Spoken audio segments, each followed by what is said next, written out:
For the record, Mr. President, wala. Kasi naawa ako dito sa mga pulis. Sa totoo lang, naawa ako sa mga pulis, pati sundalo. Kaya ako, akin, mine and mine alone.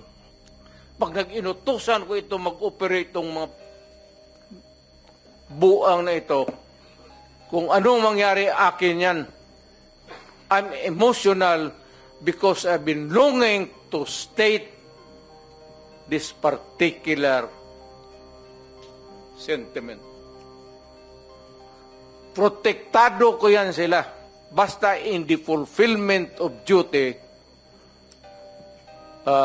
Mr. Senator, yan sila, naging chief of police yan.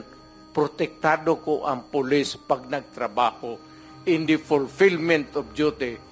Pero alam nila, ang mga police na pumasok ng kidnapping, alam nila yung police nila, pinatay ko.